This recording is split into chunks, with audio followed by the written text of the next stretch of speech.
Welcome back to Max Spoilers, this time talking about everything that we saw that happened in the game Immortality. I'm Leo Vader. Jacob Geller's here. Hello. We're also just going to spoil all of Pendragon just because that's what Leo and I do now. We're the Pendragon boys. It's a bond that unites us across the entire country. Cross realms. Yeah. Realities. Immortality is great. I recommend playing it before you listen to this, certainly. I think it's going to be an interesting conversation because it is a game that you don't see all of. Odds are there's achievements for seeing every clip in each of the 3 movies inside of it, and I don't have any of those achievements. I also think, even more confusingly, at least on PC, I think the achievements are a little bugged in that I got some way before I was supposed to, and then there's some others that I think I've achieved, but it hasn't popped. So I have no idea, though I did spend a little of today just starting at the beginning watching a Immortality all clips in order video on YouTube. So I'm making my way through, but it's 8 hours long, and so I am halfway through Ambrosio. I really haven't made it very far yet. That is what I'm most curious about, is if it really adds up to the length of 3 full movies, and it seems like it does. Like the behind the scenes stuff, the rehearsals just slot into where they would be in the movie and fill that same amount of time. But I think interviews and stuff outside of the movies, that's really a small portion of it. Mm-hmm. Yeah, it's We're jumping right into the deep end here, but yeah, it's I'm interested, if someone could just cut together Ambrosio from beginning to end, because there's also there's some repeated stuff where you see the table read and then you see that scene happen outside the table read, and so that's repeating, and so I assume there's some you don't really see the beginnings of a lot of the movies. What feels like the opening 5 minutes, it seems like it kind of drops you in a lot of the time. Yeah, that's true.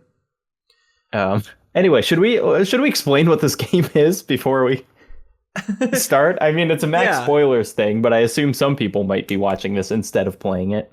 Sure, let's set the table.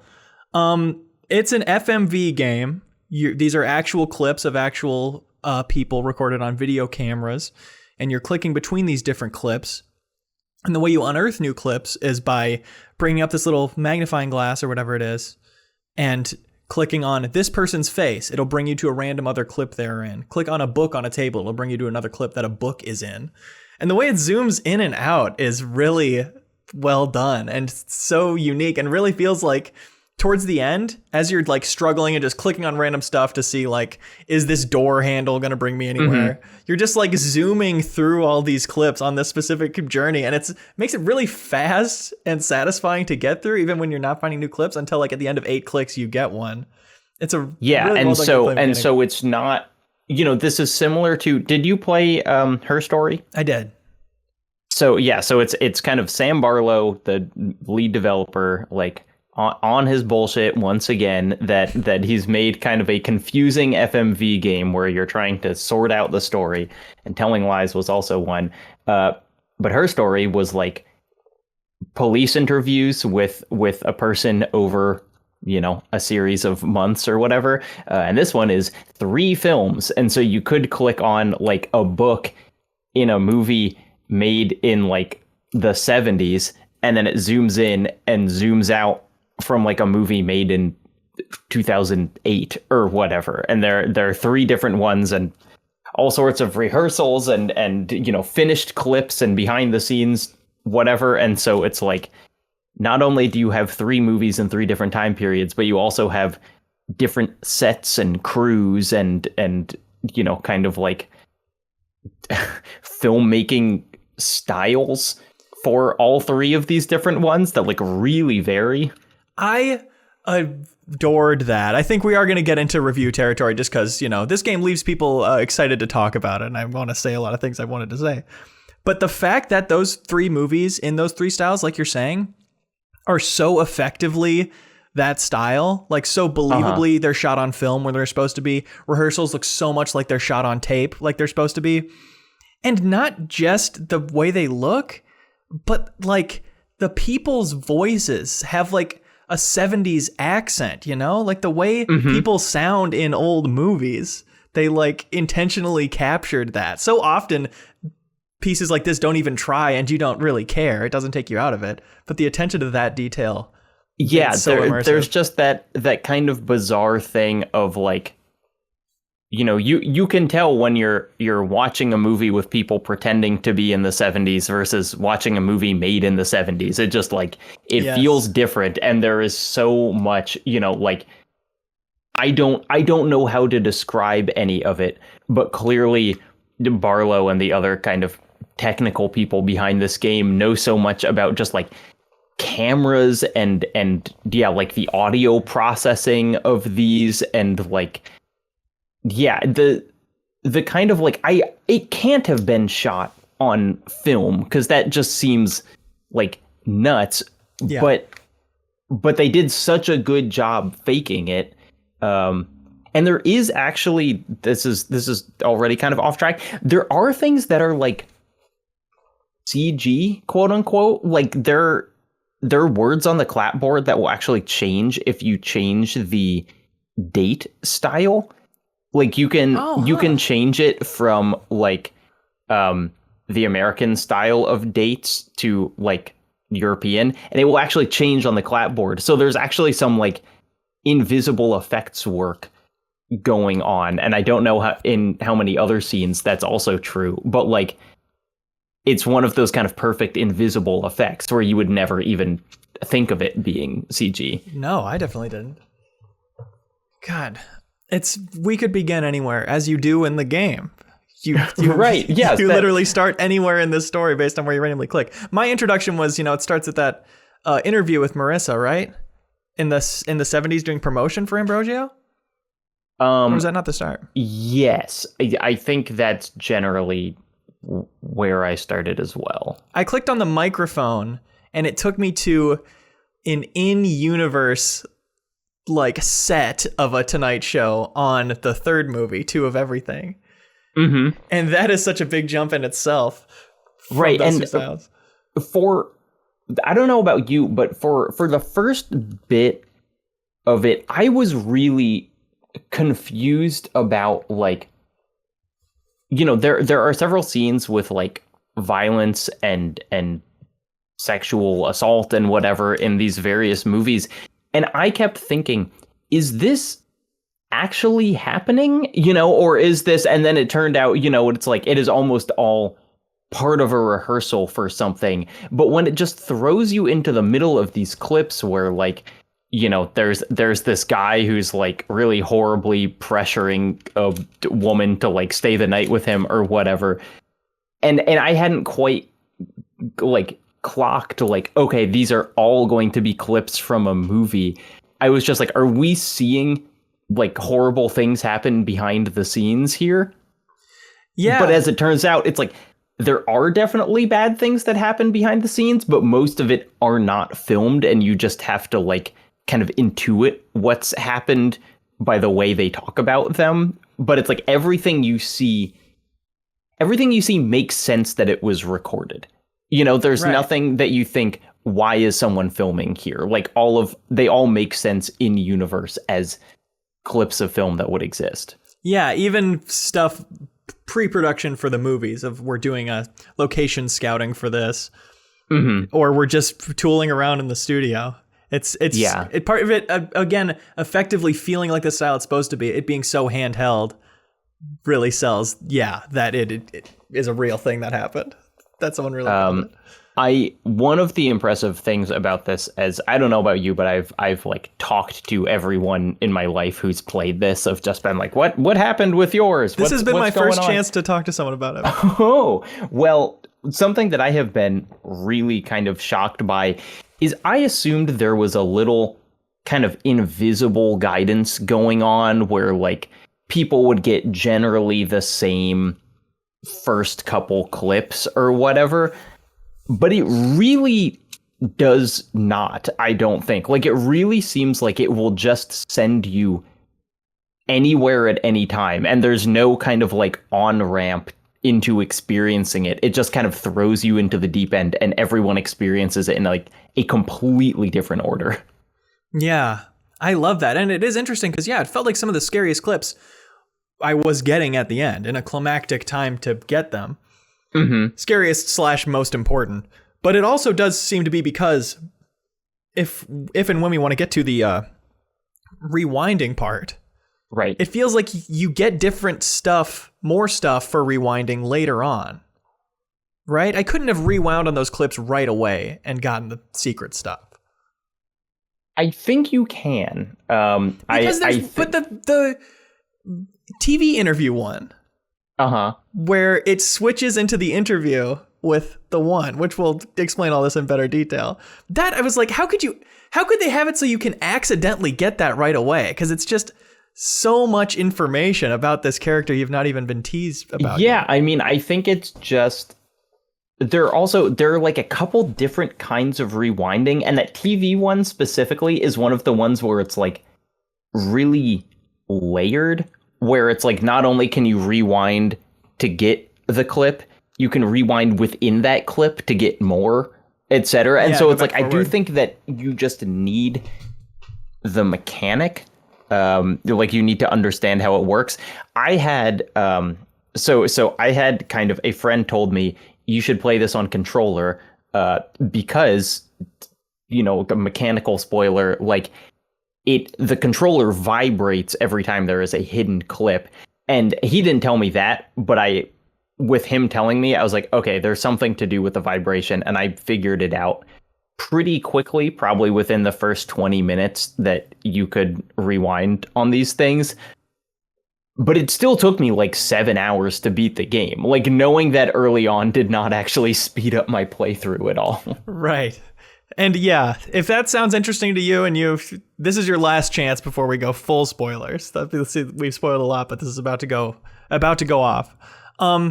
The time I discovered it, not knowing anything, it was a complete surprise to me, was in the last shot of Minsky, where Franny's standing in the art studio and turning around, which I discovered not even noticing the audio cue, which if you don't play it on controller, you can still hear the bass, the audio cue. It kind of goes, wah. Yes, which is so well done. And it seems to be only in one ear. Maybe that's my headphones, but whatever it was like giving me chills.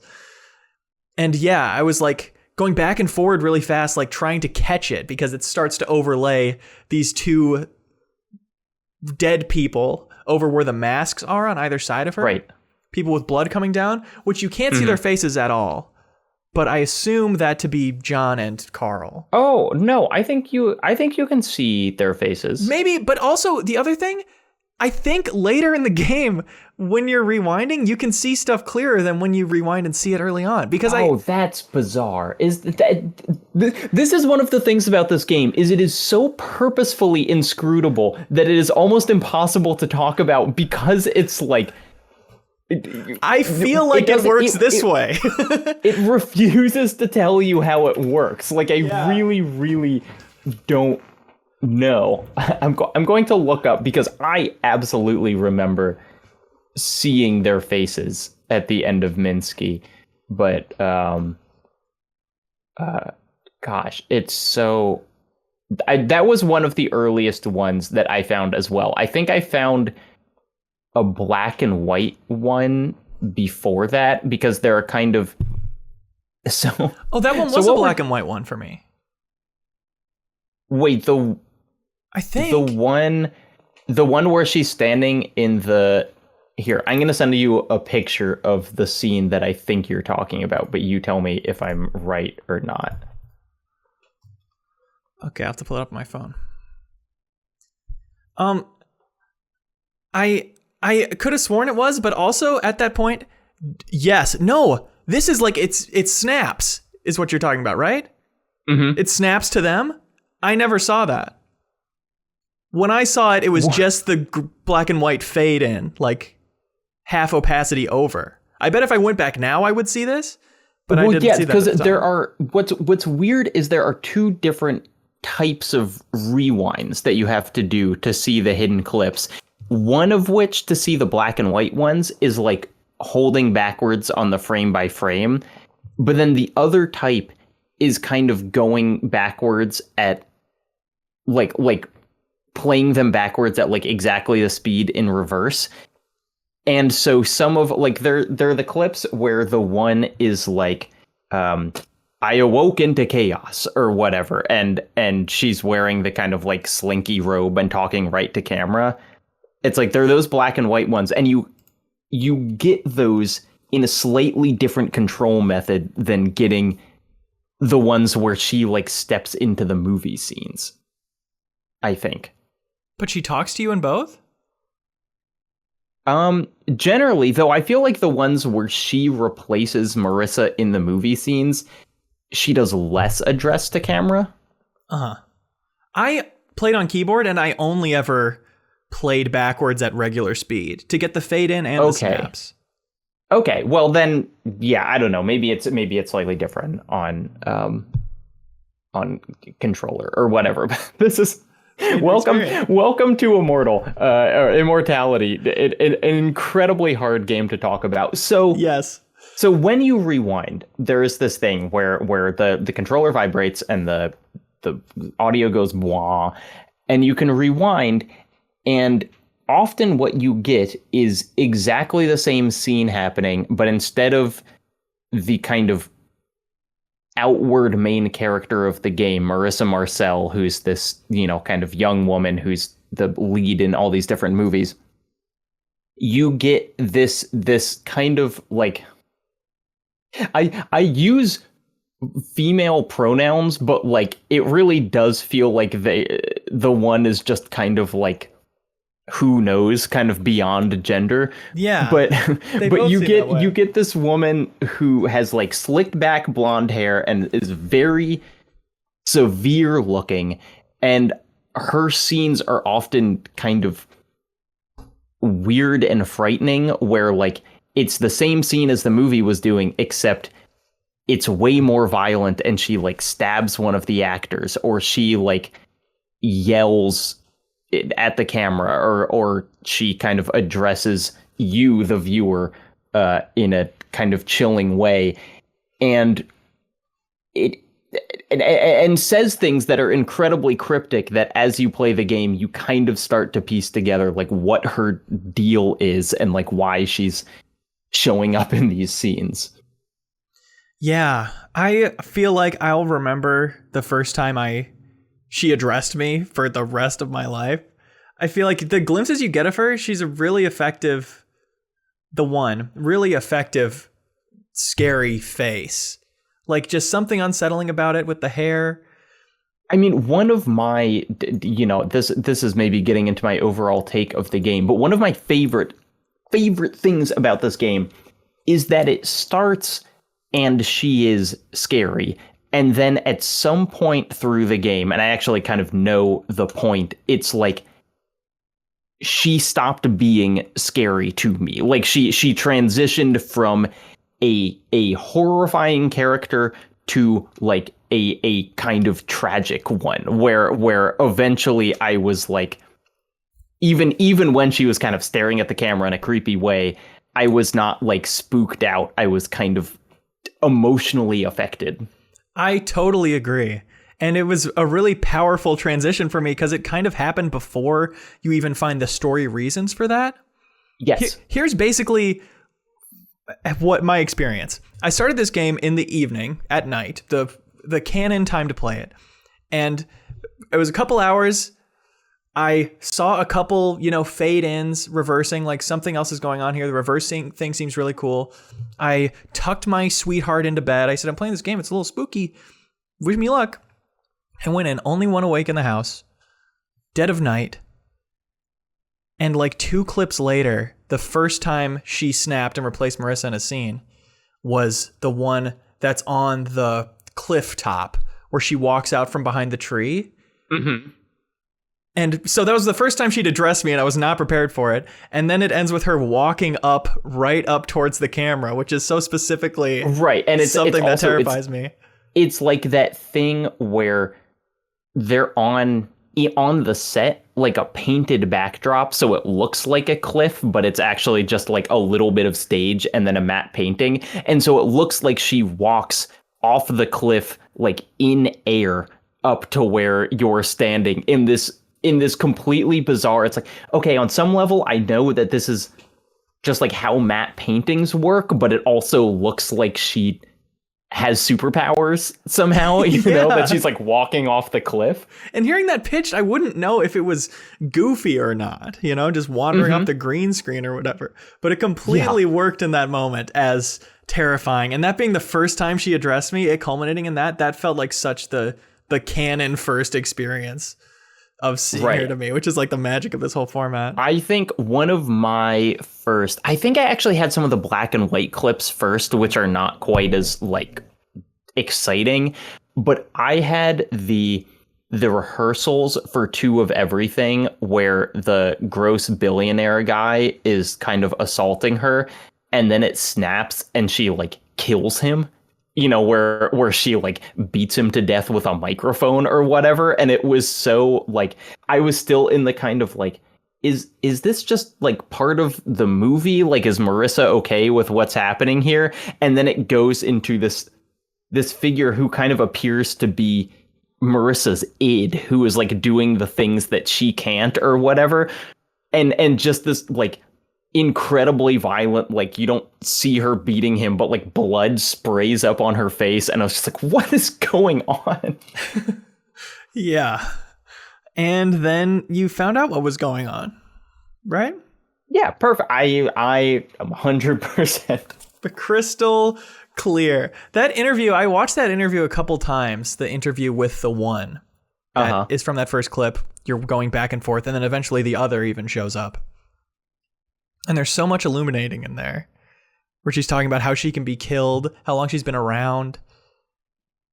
I think one of the challenges of this game is that it is so kind of obfuscated and whatever that it feels like you're supposed to take it on like, this is all metaphor, this is all allegory. But like, I think you do have to interact with a story in a fairly literal way, which is like they are just literally immortal beings who have been alive for thousands of years. Like that's, it's like you can think about the metaphor and whatever if you want as well, but it's like the main characters of this game are in fact vampires. Right. And it's just kind of like a really hard pill to swallow of like, really? Like they're really talking about they were the Virgin Mary and Jesus? Like, that's actually what's happening in this scene? Yeah. And it's like, the fact of you seeing them is part of their supernatural qualities. Like, the way they appear to you is like, doesn't make sense from you looking at a clip of an old movie, but it's because they're like on this level that we can't fully comprehend. Yeah. So I mean, like one of the kind of the major mysteries of the game early on is just these movies were made in like the 70s, 80s, and 2000s, and yet Marissa Marcel, the main character, looks exactly the same. And so it's just like, how does that happen? Why does she look the same through all of this? And I believe, I mean, tell me if you have a different read on this, but it's like we never see her not inhabited by the one, right? Like, or there's like literally one scene where you see her actual death before she's like possessed. Was that kind of your read on things? Yeah, pretty much start to finish. But the one also was the one inside John, right? That wasn't the other? I thought it was the other, but I might be wrong. Because the other was Carl. Because, yeah, the other... Who is the actor in Minsky. Right. I think the other... One of the tricky things is the other changes who they are throughout the game. And it's like, in the fiction of it, the one is kind of weird for staying as Marissa, and it's like their kind is meant to like swap around, but she's like kind of found this one body and wanted to stay in it. Sky Eye in the chat is saying the one took over John during Minsky. So yeah, there is kind of body swapping there. But then who was Marissa if the one was not controlling her? Right. That's what I'm wondering now. There is that interesting scene in Two of Everything where you hear kind of from off screen somebody asking John if he's okay, and then Marissa goes over and lays down on the floor where John's it seems like out. They both kind of pass out.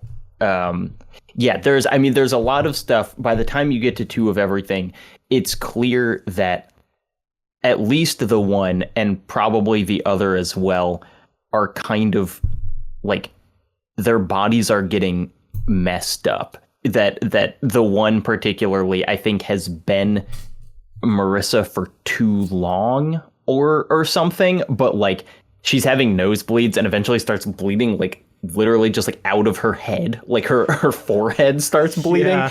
And I believe the implication is like the body is degrading, you know, that she's just like inhabited that person for too long.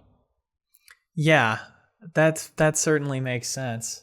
It is interesting, yeah, seeing John fully aged in Two of Everything alongside her not being aged. Sky in the chat says, I think the one was controlling both. That's why you keep hearing how John is missing and Marissa's health is getting worse, because she's having trouble controlling both. Which makes sense, I guess. That does make sense. Something I was alluding to earlier with the one was like, I stayed up for a few hours after that first discovery, late into the night, more and more scared, went to bed scared, and woke up and thought about playing it and was like, I love her. I want to see her as much as possible. I want to find every clip with her. And she was still like creepy at parts, but it like turned around, and then it was kind of vindicated by, the one is in love with humanity and much about us, in love with our capacity for art, at least our capacity to create things, versus the other. And that's so interesting thinking about them controlling both and having trouble doing that. But it's like the one's attempt to fully commit to this artistic process, which as is laid out so much in this game, is like artist and muse, like wanting to be both parts of that at the expense of everything else. Yeah, it's like to interact, I think, to like be able to empathize with the one in this game is kind of an interesting challenge, because it is like, well, she killed and took over a woman. Like, that's, you know, she is a vampire who like possessed someone else, essentially. And you really need to be able to be like, she did, but in order to, you know, it's like, yeah, she did murder someone and that's bad, but like we still have to view her as a sympathetic character. And I think once you get over that hump and stop seeing her as a villain and start seeing her as kind of like this thing that really wants to create and relate to art, then the whole character starts making more sense. Yeah. Loving her for her interest in like her seeming capacity for change compared to the other. It's like you can root for that for sure.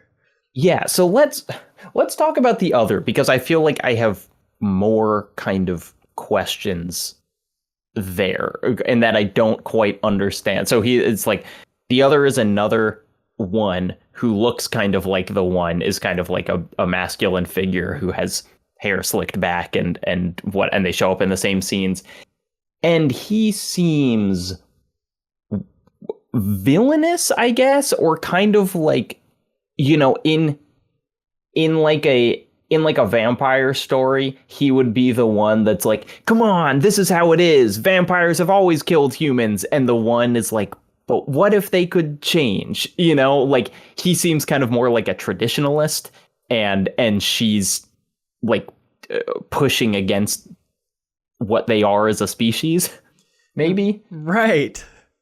And she talks multiple times about humans being so different now than they used to be. How it's tougher for her to like, she talks about being able to turn her body off and she knows when to wake in that interview. Mm-hmm. And she talks about it being tougher now because everything's changing so fast. Yeah. One of the freakiest scenes for me is there's this thing that happens. So in the middle or towards the end of filming the movie Minsky, on set there's like an accident where Marissa Marcel, the main character, accidentally shoots her co-star with like a loaded gun, or it had a blank in it and it still like killed him or whatever.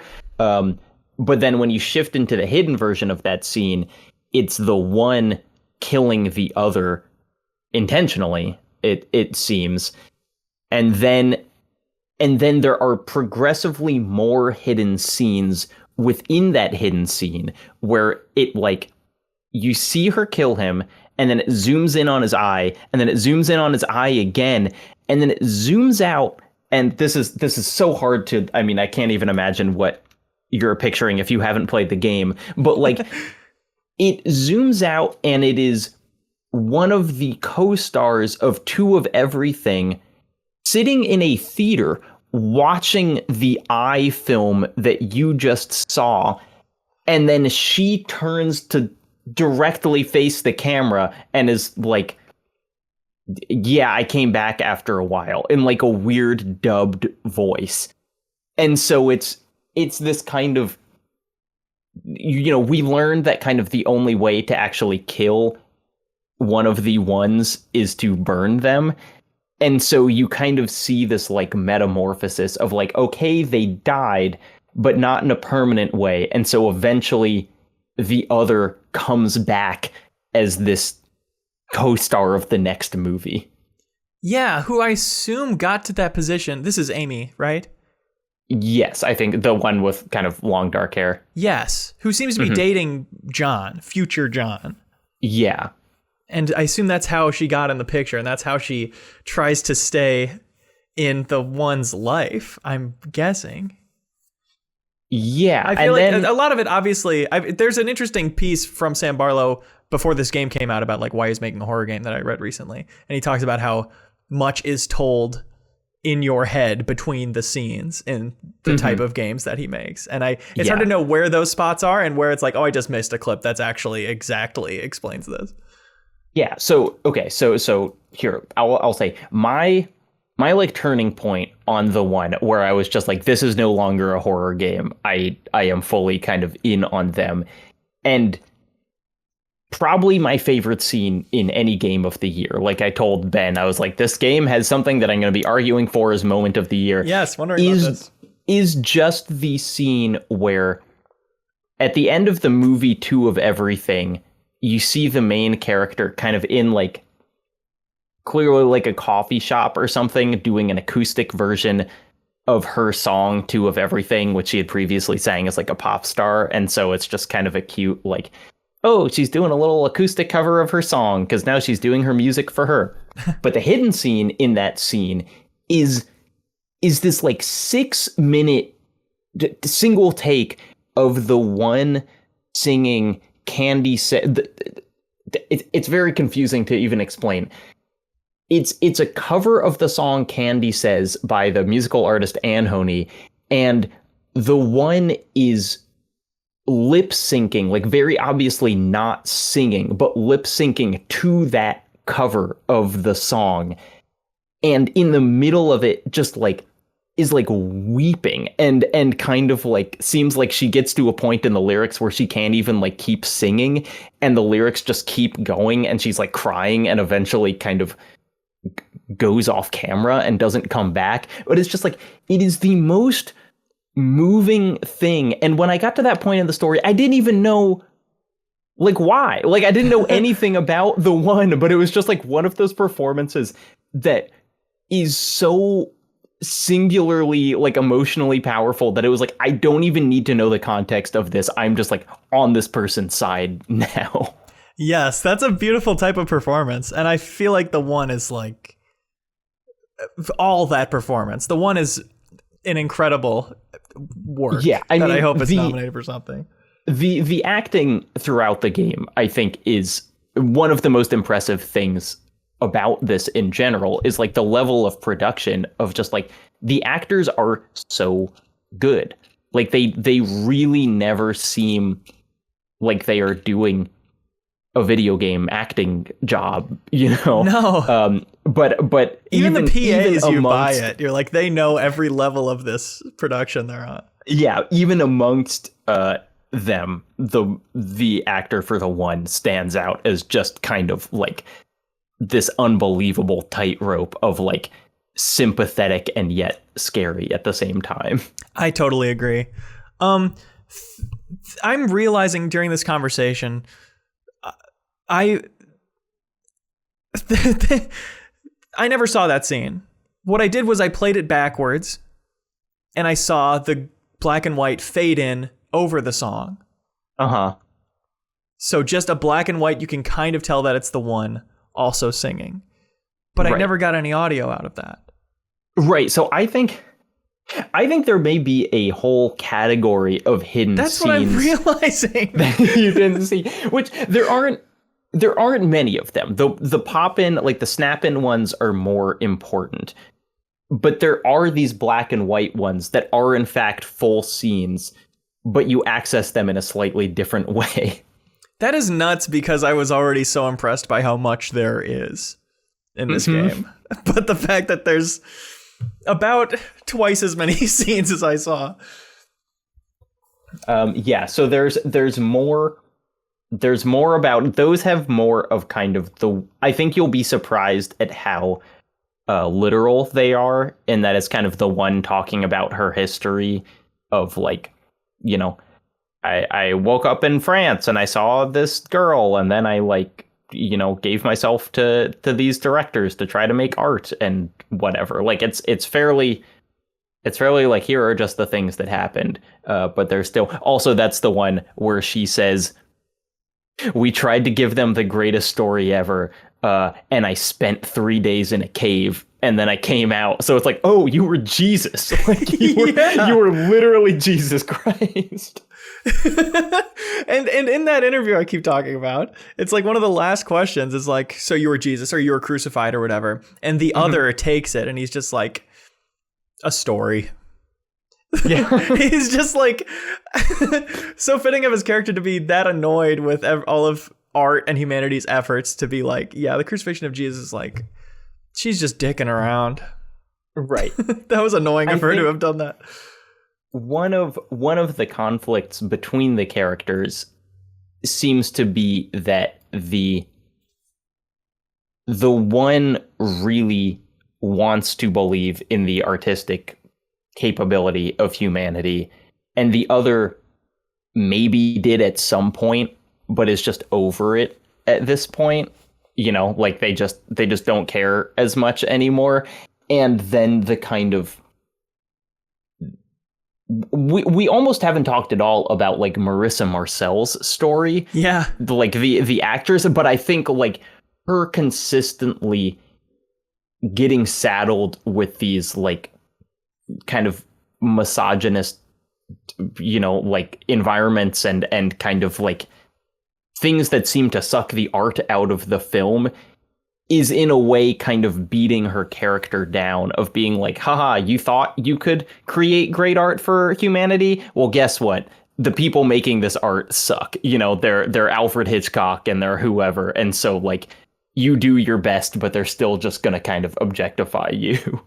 Yeah, and you wonder if that's, you know, why she took over John and went to make Minsky, helped him make Minsky, you know? It's right. Like, doing this outside of this system that's so clearly fucked up. And Minsky really seems like, it seems like she's having the most fun making that one, you know, where like Ambrosio is kind of like, she's just being forced around by this very controlling and kind of gross director. And Two of Everything, I think, is probably just a little too like general audience, like a little not arty enough for her tastes probably. And so Minsky seems like the one that she's really committed to, but then Minsky not working out seems like it does a lot of like emotional damage, you know, that she to both Marissa and the one of like, oh, we really hoped that this one would go through, and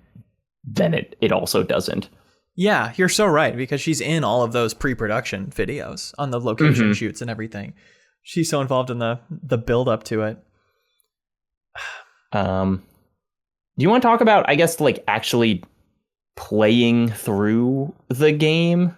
Like the kind of the gameplay? Because my one knock on this game would be like towards the end, I was like, I think I know everything, but the game is not ending.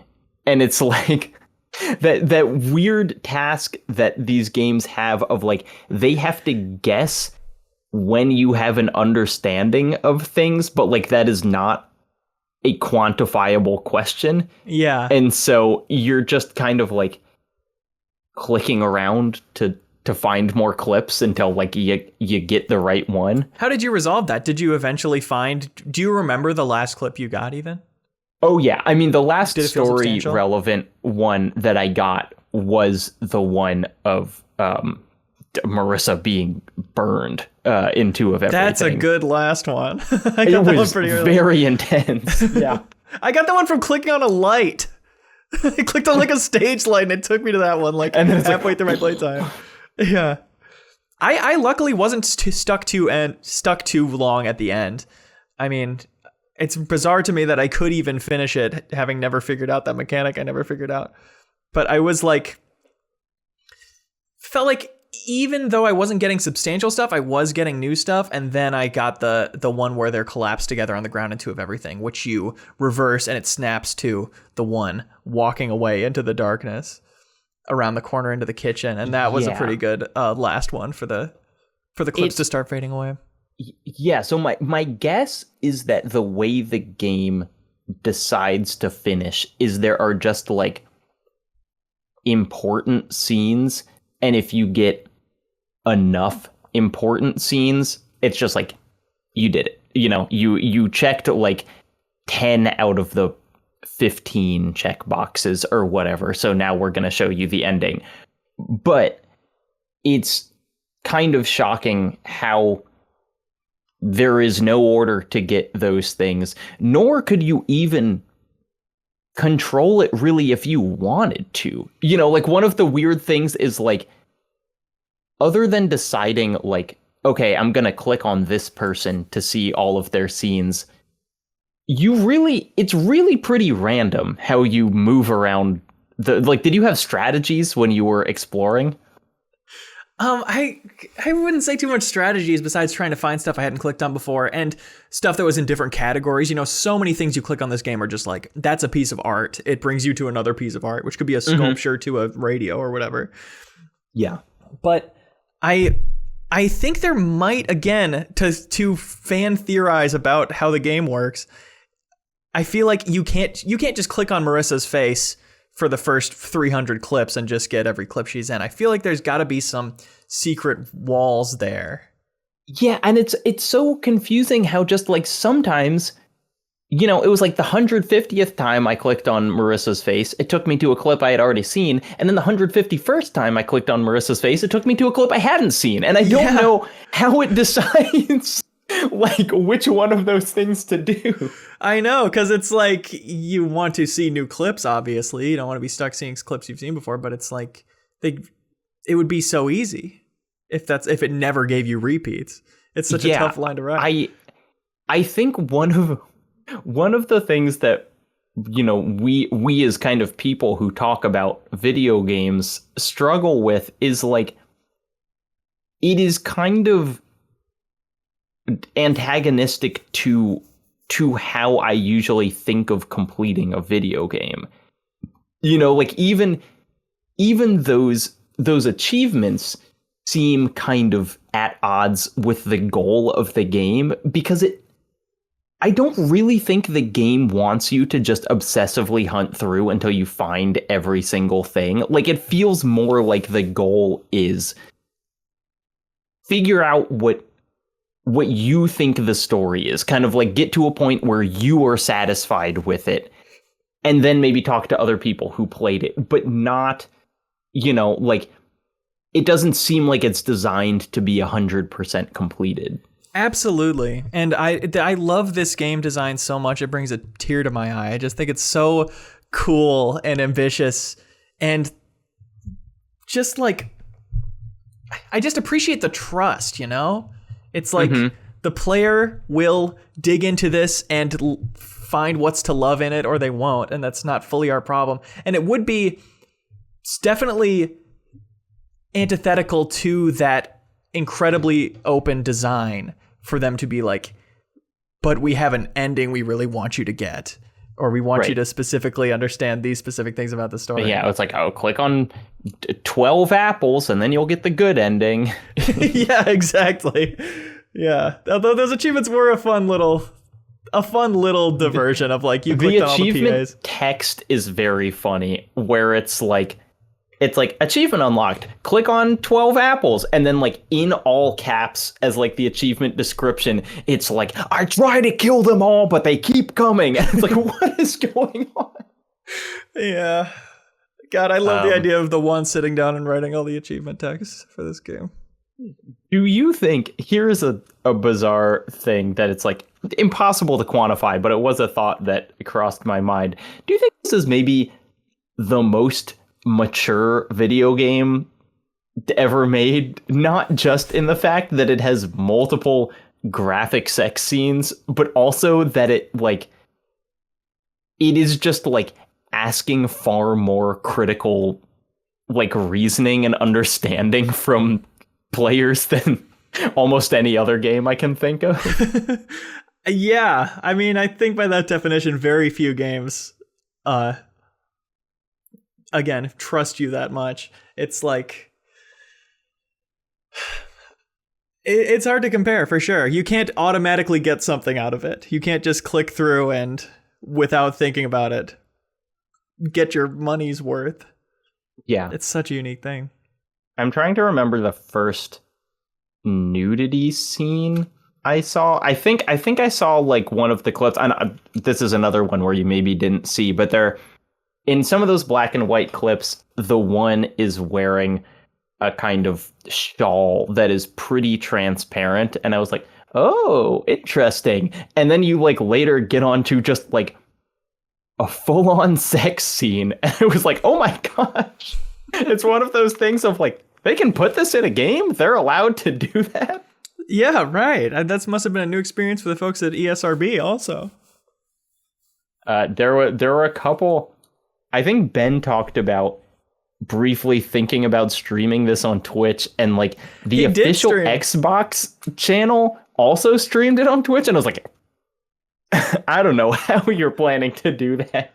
How do you think the developers feel about people streaming it? Because there's not like a Twitch safe option in the settings or anything to censor stuff. Yeah, I mean, I think the best version of this game is you play it without talking to anyone, and then you talk to people like we are now. Yeah. You know, that you don't like follow a walkthrough, but then you converse with people at the end. You know, how any developer actually, it's like, I have no idea how I would feel about people streaming my game and like people watching that instead of playing the story. It just seems like one of those weird questions of our modern age. Yeah. Again, we could jump from anywhere to anywhere about this. The scene that I'm thinking of that I've been wanting to talk about is just this tiny little scene where the one is smoking. It snaps to her smoking a cigarette and just talking about how good it is. And it's, yeah, she talks about how like, is that the like interrogation one? I forget what leads into it, but it's not the interrogation room. Okay, not because I thought she was. I think she's smoking in that scene too, but not the one you're talking about. Right. She just talks about how she just takes these really big, hearty drags of cigarettes and talks about how they're like so full, I think is the word she uses. And it's so interesting to think about of like this otherworldly being of like, yeah, cigarettes are that crazy that they would even like make this vampire feel something. They are just a wild invention of humanity and so relevant to like these classic films we're looking at when everybody was smoking, you know? Yeah. It's like a cool way to tie that in. A scene that I loved that actually I did not find until after rolling credits and going back and kind of continuing to search because my friend Mitch had told me about it was there's a scene where she's maybe the weirdest thing about the one and like the weirdest things that happen with her is that you occasionally get flashes of the people that she was before Marissa. That there's like, and so there's the scene where she's looking in a mirror and you rewind it and it's a hidden scene and it's like this very almost goth woman who's like looking in a mirror and you rewind it again and it's like an older black man and then you rewind it again and it's the one and she's like looking in the mirror and crying and she says like, I can no longer remember all the people I've been of this weird feeling of like she's inhabited so many humans over the course of her thousands of years that it's like her mind is kind of dissolving. Like she can't like keep her memory straight anymore. And that feels enormously important to the plot. And yet I had to like really, really hunt for that scene. Like I did not get it on my first playthrough. Right. And I guess I appreciate that they like restate that kind of stuff almost. It's like you can figure it out at different times. Like again, that interview, which I wanted to know because they never saw that interview, even though they saw more than us on some things. They never saw that interview. It was the original Marissa interview in the 70s. Yeah, she talks about how she has memories from the people she's taken over. Yeah. But she can't fully place them. Like, yeah, her memories are messed up. I want to talk about just like the production of the game, just in terms of like, I want so bad to see something intensely bizarre. It's kind of like how I want to see behind the scenes of Nathan Fielder's The Rehearsal, which is a show entirely about being behind the scenes. It's like, I want to see behind the scenes of this game because like, how do they make something look like a rehearsal so effectively? You know, like, are they doing multiple takes of that? And then there's that amazing thing that the actors are doing where they are acting as a character who is acting, you know, where it's like Marissa Marcel is playing, you know, the main character in Ambrosio, but there's also just the actual actor playing Marissa. And it's like they're on so many kind of levels that I want to see, like when they call cut fake and then they call cut real. Like, what? How do they set up the scenes that are supposed to look like they're behind the scenes? They must have had a different code word that meant we're actually cutting besides cut. Do you... have you heard in behalf of Min-Max's favorite podcast, Blank Check, they talk about Clint Eastwood does not say action and cut. He says like go ahead and that's enough because saying action scared the horses on set. And so it doesn't say the word action. He just says go ahead. Yeah, scary word, I guess. But yeah, the production even to the point where there's scenes where you see, I think it's John holding the camera pointed at the mirror when they're rehearsing for Minsky. And it's like, yeah, they could have had the whole set to themselves and somebody like Sam just over the PA or whoever. Like, they're running around that rehearsal space too. I agree. It is fascinating. And they're, what I was always kind of astounded by is when there'd be like a 30-second scene and there'd be like someone you've never seen in there and you would click on their face and it would zoom in and then zoom out, essentially being like, nope, this is the only scene that person's in. And I was like, you hired a person for this? like to stand in the corner and not have any lines? Yeah, that's true. And it is even weirder when it's you're like surprised by somebody who's just a random side character in Ambrosio coming back in Minsky. Mm-hmm. It's like it makes you think about this small world of independent actors or whatever. There's that whole scene in Two of Everything where she's doing like the green screen dance.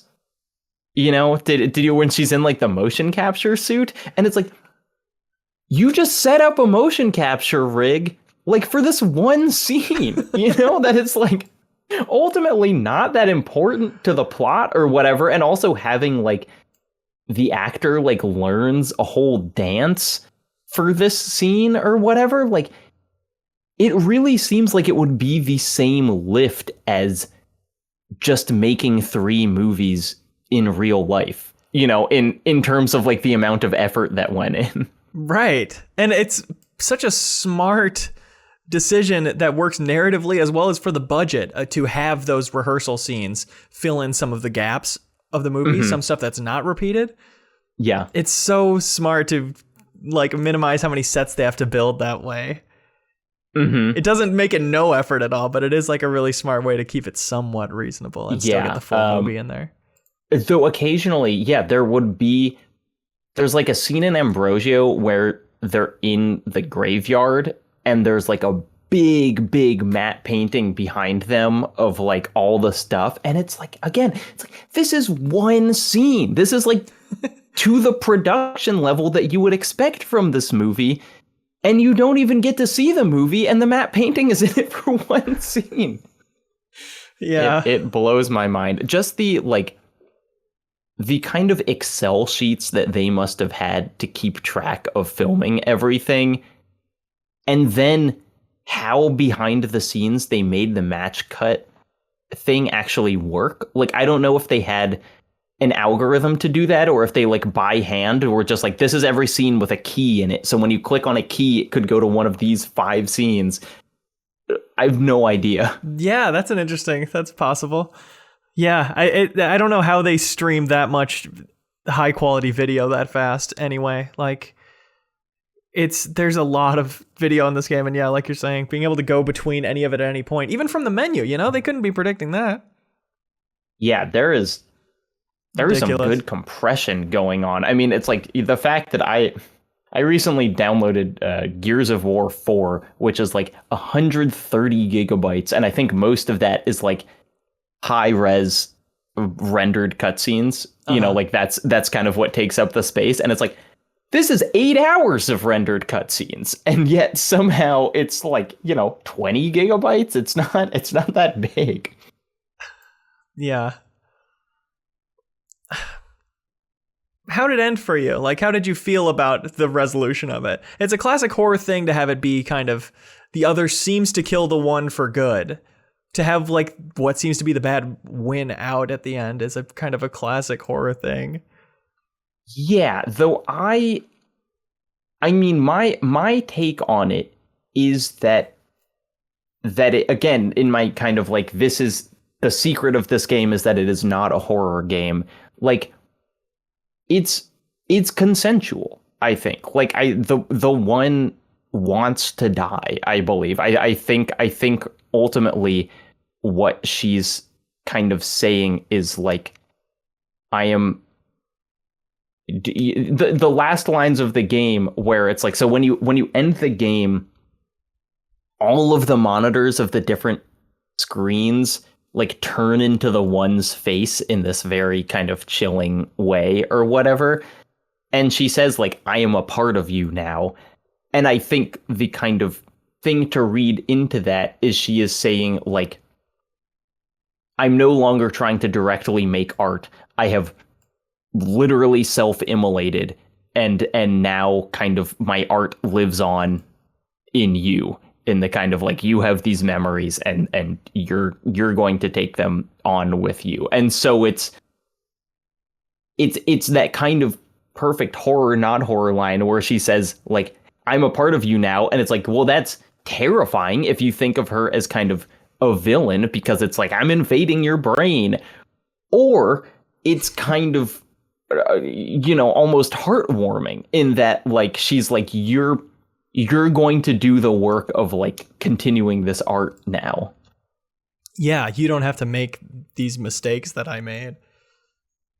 Or just like, I am so tired. I'm kind of done attempting to do this for humanity, which keeps kind of punching me back down whenever I try to create great art. Yeah, totally. How about you? Sorry, I talked for a long time, but how was your ending? Like, you had her walk away into the dark, right? And then you got the big face?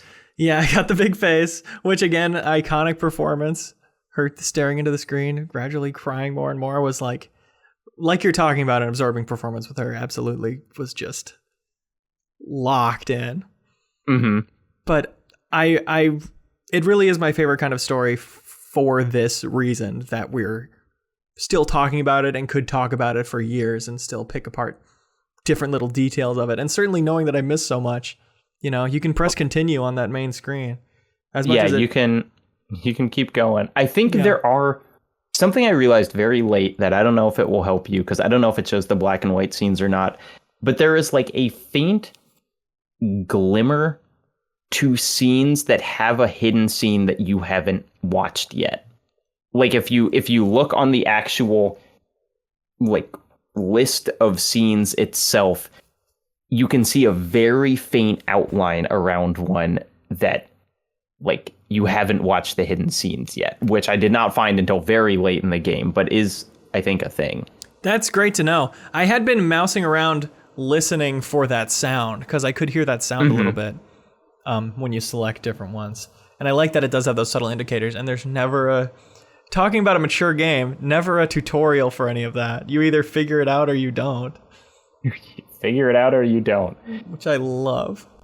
Sai says something I read about the ending is that the one comes back because you have seen her on camera, the same way the other was able to come back through Amy because Amy saw footage of the other. Maybe, though I think they hit hard enough the like. I mean, I think the title of the game is important. That the game is called Immortality. I think ultimately the resolution of the game is the one is passing from a very literal form of immortality into a kind of more metaphorical, the way that art lives forever, immortality. Right. And so I think Sayai's point about like seeing her through the camera is correct, but not in a way where she literally is coming back, but in a way that it's like in the same way that any film actor is immortal, because we can watch it 100 years from now and they will look the same. Yeah, it certainly doesn't need to be literally true for it to be metaphorically relevant. That's the way it seems to work. I mean, they really hit that like fire's the only way to kill us several times. So I think her burning at the end is like, this is it, like in whatever way that these things can die, she is dying. Yeah. And I think you're so on the money about her intentionally giving up, because I had been wondering about that, of like, it's so eerie. Marissa's sitting there completely stone-faced, unblinking, not reacting to it at all. But it does seem clear that, it's because the one's just checked out, has just signed off on it pretty much. I mean, as we probably, come towards the end of this spoiler cast, the biggest things that I don't know are really just about Marissa herself, because I think she has, it's like if you totally subtract the one from the plot line, then Marissa has a fairly specific character arc of kind of starting out being this young actor, being kind of both corrupted and like having the creativity sucked out of her by a couple unfortunate film shoots, and eventually pushing herself too hard and kind of collapsing. Like that makes sense. But with the knowledge that the Marissa is the one the whole time, I kind of don't know. It's like we see the one be so much more confident and like it's like the initial audition where the director of Ambrosio's really gross to Marissa, and then the one is like, hey, you get out here, like, you fat asshole, like, tell us about, you and your horribleness, and he's kind of embarrassed. But like, do you understand my confusion of like, was Marissa capable of doing that, or was Marissa kind of being objectified even at the same time, and unable to fight back, even while the one was this all-powerful creature that could kind of like take her life into her own hands? Yeah, that's a big question. I don't know how much is her willfully holding back, the one rather willfully holding back, and what Marissa's story would have been without that influence. Right, because I guess it's like on a totally, if you're taking the one exclusively as metaphor, it can kind of be like the things Marissa wishes that she was doing, like, I wish I wasn't being objectified by this director. I wish I was calling him out and making him embarrassed or whatever. But that kind of falls apart in context of some of the other scenes, because it's like, well, she didn't wish that she killed, John or whatever. So it's it's really hard to know. Yeah. It's also interesting because, speaking of killing John, when you see the scene where she shoots Carl / the one shoots the other, you get the achievement, what happened to Carl Greenwood, found out what happened to Carl Greenwood. And then you see the reverse snap one where the one kills John in the bed, and I get the achievement, what happened to John. But John lives. So it's like, in what level did that really happen or not? Yeah. I can't, I guess, go off the achievements to figure that out, but it was something I've been thinking about. Yeah, it's really, this is one of those, it's just one of those games, and I have talked to people who like didn't like it, and I think it does in some ways come down to like, what is the statement you wanted the game to make, and is it satisfying in that regard? Because like, I do think that the game maybe doesn't do, like, I don't know what it is saying about like the misogyny of Hollywood other than just it exists. And I think you would probably be disappointed if you were hoping for some kind of statement on that other than the fact that it happened. For me, the game is a meditation of what a god thinks of humanity's art. And I think from that perspective, it's pretty compelling. Yeah. But like, that is such a like 10,000 feet up perspective on it that it's, I totally get being disappointed by it not kind of being about the things it seems like it's going to be about. Yeah, I totally get that too.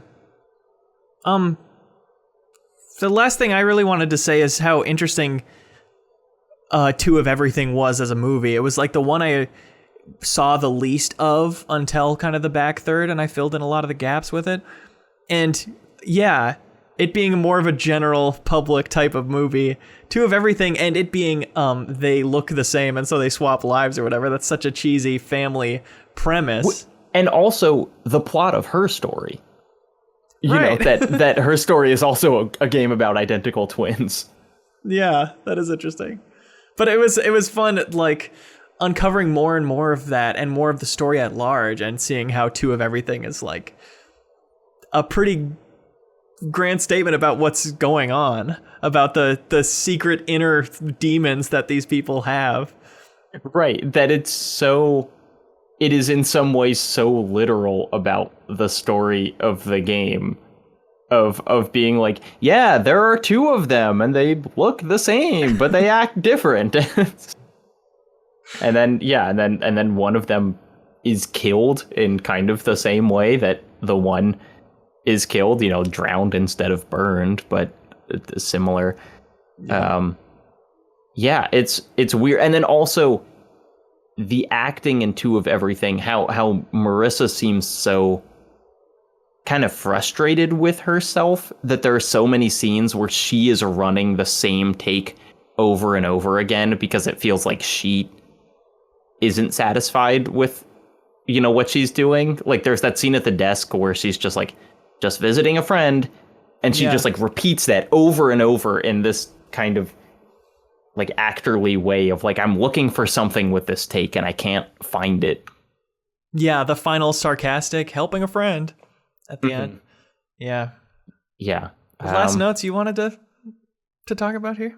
Yeah, if you made it to the end of this video, there is almost certainly going to be a video on my channel about this game and about that Candy Says scene specifically. So you look forward to that. Leo, watch that scene because it's good. I'm really excited to dig back into it. It's it is just one of those games I am so glad exists. That it's just kind of a miracle. I don't know. It is so cool that this game was able to get the level of funding that it needed and able to kind of pull off. It's one of those things where it's I think the game did exactly what it wanted to do, which is a very nebulous statement, but it's even if you are not fully on board with the goals of the game do seem so singular that it's I have to imagine that Barlow and company are pretty damn happy with the result of this. Yeah, I'm really glad it exists too. Loving her story and kind of telling lies, not really sinking its teeth into me. Playing through this was I would play 100 of these games now. It's such an interesting way to engage and to fill in a story in your brain non-chronologically makes it so much more compelling and feels so much more yours in a way that's really special to games, and games haven't always been giving me lately. Yeah, and even in this world that we're in with kind of here's what happened at the end, 10 things you missed about Immortality or whatever. The fact that there really does not seem to be a definitive read on the game is awesome. I'm so happy that there are not all the answers, if you look hard enough. This is something I've been thinking about recently in regards to myself. And, do I really like the stuff I like? Am I lame for liking the stuff I like? These kinds of questions. And there's stories like this that are so deep and confusing and have so many unanswered questions that I'm unqualified to answer. And it's do I think I should like it because it's super smart? But it's the realization I came to recently was I do just love stuff that feels smarter than me, that has these layers that I maybe won't get. And that makes something really exciting for me to consume. And this is such one of the best examples of that in my life. It's going to be really high in my top 10. It feels like it exists outside of you as an audience. It's hey, if you get it, that's great. If you don't get it, doesn't change the fact that the story knows what it is. Yes, that's why I feel playing this at night with no one else awake is the canon way to play it. It's you shouldn't be here. You hacked into this hard drive at some point. What an amazing feeling this game gave me. Also, the music's great. That's my last completely insignificant thing is that there are just a couple musical tracks that repeat as you play through these things. But no matter what the scene is, the music really it is fun to play this game, even though the only thing that you're playing is clicking on things. Yes, the music definitely helps it feel so fun to sleuth. And I really couldn't believe how excited I was to boot this game up again for it being, just a clicking through movie clips with no like progression and no kind of additional hooks on top of just the most basic level of what it is. Like I was remarkably addicted to it. Immortality, it's on Game Pass. It's on Steam, $20. Swinging an on the absolute store steal. shelves. It swung onto store shelves. Yeah, that's it. That's what happened. Stay tuned to Jacob Geller's channel for what I'm sure will be a bitching video about it. And stay tuned to MinMax. We're the Pendragon Boys. We said that because we did a Patreon exclusive discussion about the young adult book series Pendragon, all 10 books, a 2-hour discussion about it a couple months ago. That was very fun. So you can check that out on Patreon. And besides that, just be good and have fun and let's go about it. Bye. Did you know that you can more than double the amount of podcasts from MinMax every single week by supporting us at the $5 tier on Patreon? You don't have to listen through the browser or anything dumb like that. You'll get access to a private RSS feed if you support us on Patreon. You put it in your favorite podcast app, and then bam, you can listen to our weekly bonus podcast Party Chat, the podcast versions of The Deepest Dives, MinMax interviews, Max spoilers, and you get the MinMax Show podcast a day earlier than everybody else. So please help support independent games media. Head over to patreon.com/MinMax with 2 N's.